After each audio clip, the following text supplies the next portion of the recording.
अऊज़ु बिल्लाहि मिनश्शैतानिर्रजीम।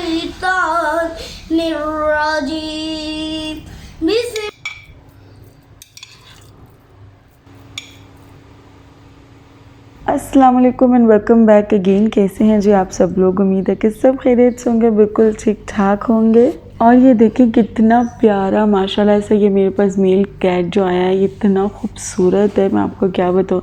कभी कभी मैं इसको देखती रहती हूँ सिर्फ, ये इतना मुझे क्यूट लगता है। और अबिया इतनी ज़्यादा एक्साइटेड रहती है, हर वक्त दोनों कैट्स के पीछे भागती रहती है। और अल्हम्दुलिल्लाह ये शुक्र है कि कैट्स उसको बिल्कुल भी कुछ नहीं कहती है। स्पेशली बब्बू को तो इतना पोक करती है ना अबिया, तो बब्बू का ही हौसला है कि अबिया को बर्दाश्त करती है। जब बब्बू थक जाती है ना, जो मेरे पास पहले कैट है वाइट और ग्रे कलर की, वो फिर छुप जाती है अबिया से। मुझे था कि अबिया उसे डरा करेगी, पर उल्टा ही हिसाब है, वो अबिया से डरती है। कांच ओए ओए ओए जो चूती लेने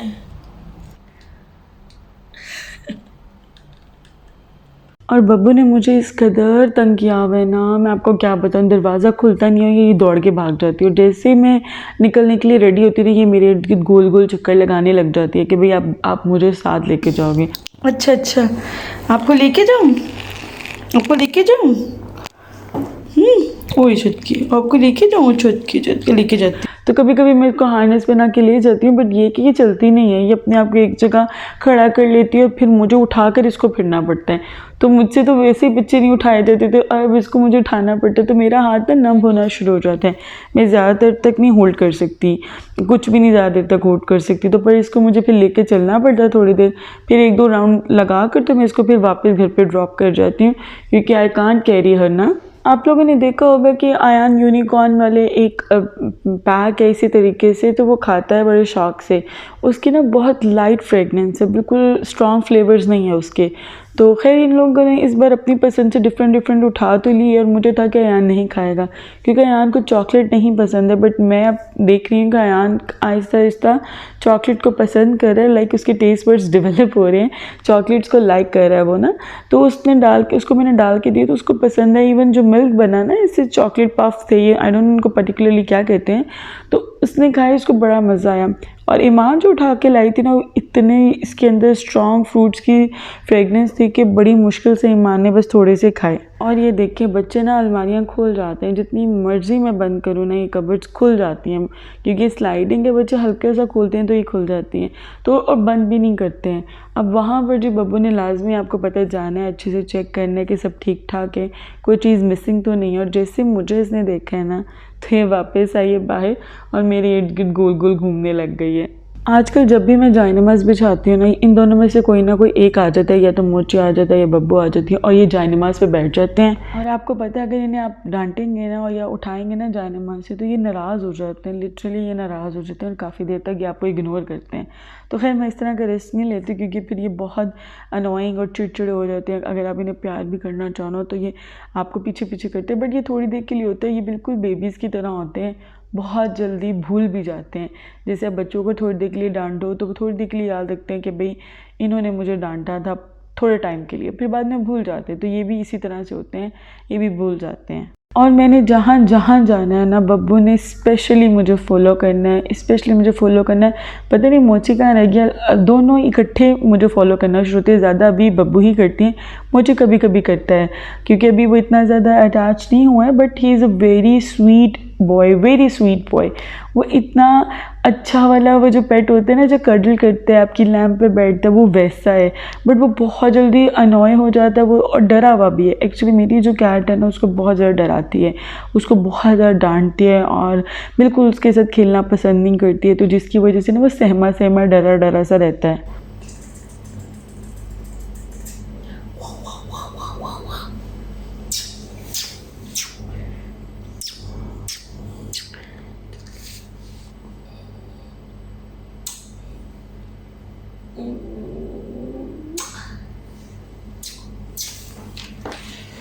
अब जिस दिन हम लोग ये फैमिली डिस्काउंट शॉप से ये बाय करके लाए हैं ना, तो हम लोगों ने तो एक बाय करना, तो ऑब्वियसली आपको पता है जब भी कोई टॉय या कोई इस तरह की चीज़ ली जाती है बच्चों की, एक ले जाते हैं, बट बच्चे उस टाइम हमें इतना पागल कर देते हैं। बिलीव करें, मुझे कभी कोई शॉपिंग करता हुआ देख लें तो उसको मेरे पे तरस आए, क्योंकि मेरे बच्चे इतना तंग करते हैं, इतना तंग करते हैं। इतनी बार इन्हें कहा है जब आप काउंटर पे हम बिल करवा रहे हो ना, आप लोग प्लीज़ मत आया करो, एक जगह जाके बैठ जाया करो, बट नहीं। तो हमेशा हमारे साथ यही होता है कि हम लोग ज़्यादा चीज़ें ले आते हैं या ज़्यादा पे कर आते हैं। अम्मी बता रही थी कि पाकिस्तान में बहुत ज़्यादा ठंड हो रही है, और मेरी जो सास है वो भी बता रही थी, मेरी आपी जो कि नंदे हैं मेरी, वो भी बता रही थी कि यार हर बंदा अपनी तरीके से एक्सप्लेन कर रहे थे कि शिद्दत कितनी है ठंड की। तो आई वाज लाइक कि यार यहाँ पर तो बस ठीक है, कभी ठंड हो जाती है ज़्यादा, इतनी ज़्यादा नहीं, बस थोड़ी सी, और कभी इतनी गर्मी लग रही होती है कि लिटरली पूरा हम लोग फुल स्पीड पे फ़ैन चला रहे होते हैं। तो ये सीन है, यहाँ पर रात को बस थोड़ी सी ठंड होती है यहाँ पे, वो भी हम लोग हल्का फ़ैन लगा कर तो कंफर्टर्स और ब्लैंकेट्स लेते हैं। तो खैर जी, यहाँ पर 1 kg कैरेट्स थी, मैंने जिसको अच्छे से कद्दूकश कर लिया है चॉपर में। मेरे पास डिस्क हैं डिफरेंट तरह के, जिसमें से एक जो है श्रेडर भी है, उससे मैंने श्रेड कर लिया है। पॉट में मैंने डाल दिया है, और उसके अलावा मैंने इसके अंदर डाला है जी 1 cup milk, and that's it. अभी मैंने कुछ भी नहीं डाला, सिर्फ गाजरें डाली हैं और मिल्क डाला है, और पहले मीडियम हाई फ्लेम पर और फिर हल्की आंच पर मैंने इसको पकने के लिए साइड पर रख दिया है, ठीक है। और यहाँ पर आपको जैसे कि मैंने बताया कि जब तक मैं किचन में होती हूँ बब्बू साहब मेरे साथ ही रहती हैं। और दूसरे पॉट में जो आपको मिल्क नज़र आ रहा है वो उससे मैं बना रही हूँ यहाँ पर खोया। तो यहाँ पर मैंने 1 लीटर मिल्क लिया है, ये जो बॉक्स आप देखते हैं ना यहाँ पर आते हैं 1 लीटर के, वो है, उसको मैंने डाल दिया है। पहले मैंने इसको मीडियम हाई फ्लेम पर अच्छे से दूध को गर्म होने दिया है, और जब मिल्क अच्छे से गर्म हो गया, एक बार बॉईल आ गया, तो मैं इसको अच्छे से स्टर कर रही हूँ बार बार, और ताकि ये बिल्कुल नीचे नहीं लगे। अगर आप स्टर नहीं करेंगे नीचे लगने लग जाएगा, और बहुत ही स्मेली सा आपका खोया बनेगा जिसमें आपको जलेबी की स्मेल आती है। अब जैसे ये आपने भी देखा था, ये बॉईल हुआ था तो ऊपर एक बलाई वाली लेयर आई थी, यानी क्रीम वाली लेयर आई थी, तो बेसिकली यही हमारा खोया बनेगा। तो इसीलिए आपने साइड से भी इसको अच्छे से रिमूव करना है, और ऊपर भी जब आए तो इसको अच्छे से आपने फिर से मिक्स कर देना है, और कंटिन्यूसली आपने ये प्रोसीजर जारी रखना है। दूसरी तरफ यहाँ पर जो गाजर का हलवा है, इसको रखे हुए तकरीबन हाफ एन आवर हो चुका हुआ था, सो मैंने इसको एक बार अच्छे से मिक्स कर लिया है। अब मैं इसके अंदर डालूँगी 2 टेबलस्पून देसी घी के, आप चाहें तो बटर भी डाल सकते हैं, और सिंपल घी भी डाल सकते हैं, ठीक है। इसके अलावा मैंने इसके अंदर डाला है half cup sugar. 1 kg carrots में हाफ़ कप शुगर गई है, और 2 टेबलस्पून देसी घी के मैंने डाले हैं, और इसके अलावा 2 इलायची मैंने इसके अंदर डाल दी है, और लिड लगाकर इसको पकने के लिए रख दूँगी। क्योंकि गाजर का हलवा बहुत टाइम लेता है बनने में, क्योंकि सॉफ्ट तो हो जाता है, बट अगर आप फ्लेम ऑफ करो ना तो पानी छोड़ देता है।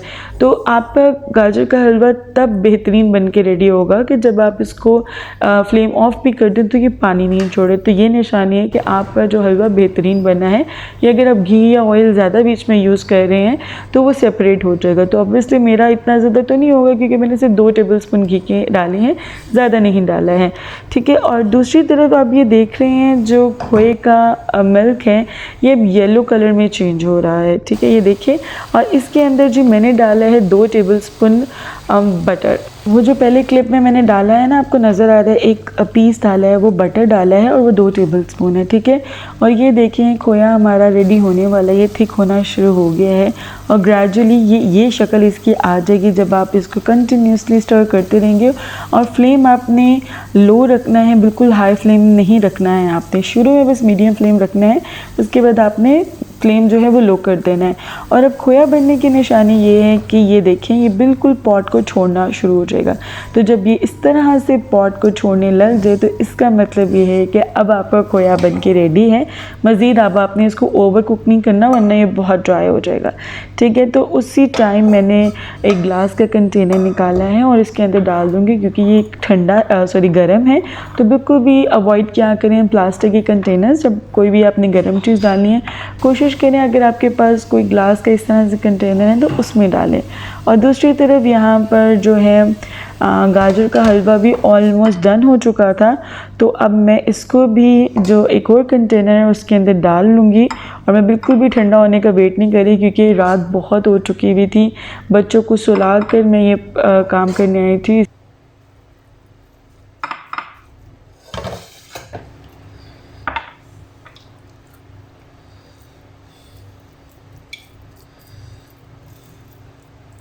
और ये ज़रा चेक करें, बिल्कुल बाज़ार जैसी वाइब्स आ रही, कि ऐसे लग रहा है बाज़ार से आया खोया, बट इसमें आपको पूरा यकीन है कि ये खालिस दूध का बना है, कोई मिलावट नहीं है। और इसका कलर देखें कैसे वाइट से ऑफ वाइट हुआ है, तो ये बड़ा मज़े की एक चीज़ लगती है। तो आप लोग भी ये बनाकर ट्राई करें, आप लोग को बहुत मज़ा आएगा। बट आपने इसको, अगर खोए को आपने फ्रिज में रखना है तो आप जो है 4-5 दिन से ज़्यादा फ्रिज में नहीं रखें, ख़राब हो जाएगा। बल्कि 4 दिन से ऊपर नहीं इसको फ्रिज में रखें, आप इसको फ्रीज़र में रख देगा। जब आपने यूज़ करना हो तो निकाल कर आप गाजर के हलवे में डालकर इसको गर्म कर लें। ठीक है जी, चलो।